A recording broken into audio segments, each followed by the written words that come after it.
what is up, guys? I just want to thank everybody that has been watching my videos and subscribing. I thank you all. It's been awesome to see the channel grow, and I hope we continue to grow together. This video I'm going to talk about Tulsi Gabbard's town hall. I know I'm a couple of days late, but I want to really get every little bit of it. I've watched it a couple of times now, and I wanted to show you one of the clips in there that really stuck out to me was her anti-regime question. Let's take a look. Cynthia Machada, who is from Connecticut. She works in marketing and communications. Hi, Congressman. My question for you tonight is about anti-interventionist. So you've been known for being anti-interventionist, which is the U.S. not going into wars that are backing anti-regime or regime change. But yet you do fight in the military, and thank you for your service. But my question for you is, how can you be both an anti-interventionist and also serve in the military? Thank you. Thank you very much for this important question that is personal to me, but is important to all of us as Americans. I'm a soldier. I have served now in the Army National Guard now for nearly 15 years. I'm a major, and I've deployed twice to the Middle East. In Congress, I've served on the Foreign Affairs Committee, and the Armed Services Committee, Homeland Security's committees now for over the last 6 years, so I have a very personal understanding as well as an understanding from Washington about the cost of war and who pays the price. During my first deployment to Iraq, I served in a medical unit where my very first task every single day was to go through a list of names of every single American service member who had been injured in combat the day before. This was the first thing I did every day for the year that I was deployed. And every day, seeing in such a heart-wrenching way who pays the price. In my brothers and sisters who never made that trip home, who paid that ultimate price. And those who did, coming home with wounds, both visible and invisible, that they would continue to struggle with for years after. My position and my commitment in fighting to end these counterproductive regime change wars is based on these experiences and my understanding the cost of war and who pays the price. Yes, it is our service members. It is our troops. It is our military families.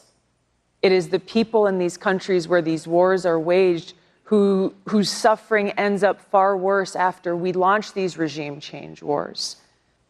But it is also every single one of us here.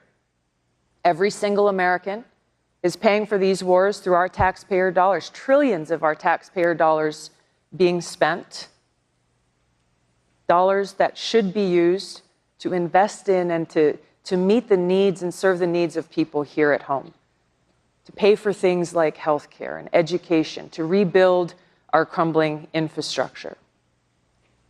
So as a soldier, I stand ready to serve and protect and defend this country. And as a soldier, I know the cost of war, and as president and commander-in-chief, I will end these regime change wars. I will work to end this new Cold War and this nuclear arms race that is costing us trillions, and again, take those resources, those limited resources, and use them to serve the needs of people here. Which wars would you end when you're talking? I mean, that's a lot that you just laid out there. It is a lot, but this is the threat that we're facing. Regime change wars that we are seeing still being carried out in Syria. Regime change wars that this current administration is threatening to carry out in countries like Venezuela, laying down the groundwork to carry out a regime change war in Iran. We see throughout decades how this policy has persisted through both Democrat and Republican administrations and the negative impact that these wars have caused. Congresswoman, you mentioned Syria. We actually have Like the question itself, it's like, how can you be anti-regime change if you fight in the military? And it was questions like that I was like, oh my God, is this one of those nights? But some of the questions got a little better, you know. But that one was just like the first question out of the gate. Like, I laughed. I was like, oh my God, here we go. But I think Tulsi answered it beautifully. She pointed out that it was Democrats and Republican administrations. I love when she doesn't just say, oh, it's just Republicans, it's just Democrats. It's everybody. And I love that about Tulsi. She hit every point that was supposed to be hit there, knowing the price of war, seeing the pain it causes for everybody, the trillions of dollars. She always points that we've spent trillions of dollars. Trillions. By the time Iraq is over and all the interest, the estimates are $7 trillion that we have spent in Iraq alone. Not counting the 7 other different or 8 different countries we're bombing. We're still in Afghanistan, still bombing. I think it's about $2 trillion there. The last report I saw when interest is all there. So we're talking about $8 to $10 trillion just on 2 wars alone. That she makes a point to tell everybody that we could be investing this here. We can be investing in education. We can be investing in new energy. We can be investing in on our crumbling infrastructure. That we get a grade of D-. We could be giving clean water to places like Flint, New Mexico, Chicago, and on and on and on. We could be doing all of this because all we always hear is, oh, how are you going to pay for it? You never see somebody on Fox News, MSNBC, CNN, all the NBC, whenever they say, oh, we're going to we got to give tax cuts to the rich. How are we going to pay for it? We're going to go to war. How are we going to pay for it? You never hear that. Oh, we're going to get health care for everybody so they don't go bankrupt. How are we going to pay for it? You know, we want universal public college. How are you going to pay for it? You always get that, you know, that, oh, war, blank check. For you, empty pockets. But yeah, so that's one of the best answers I saw that night. She talked about the marijuana bill, the bipartisan marijuana bill. She talked about, you know, she had an emotional moment between another veteran about the Military Improvement Act for men and women to come out and be safe and feel comfortable about talking about their abuses, sexual abuses, and things of that nature. It was a very emotional back and forth between the 2 women. It was very touching. I love.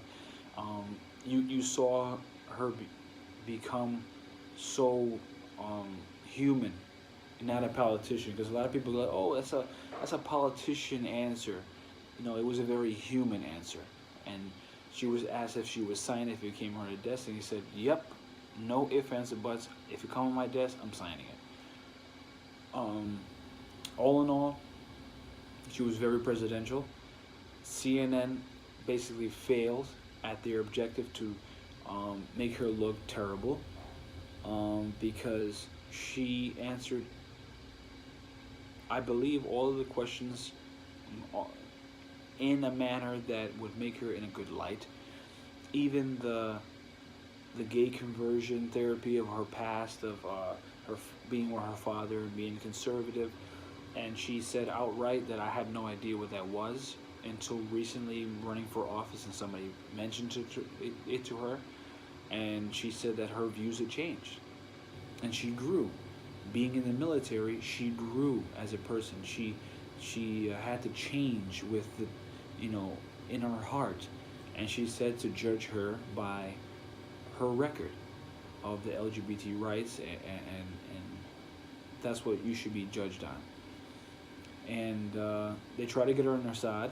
They kept hammering her on the side, and she clarified that there was evidence of chemical weapons being used by Assad in Syria, but the particular thing that she was talking about is the reason that Trump was trying to use to get into Syria and bomb them. And she said that we need to take a step back and get all the evidence, because our government has not always told us the truth. And she did get into the Bush administration getting us into Iraq. Lying, our government knowingly lying to us, or made a huge mistake.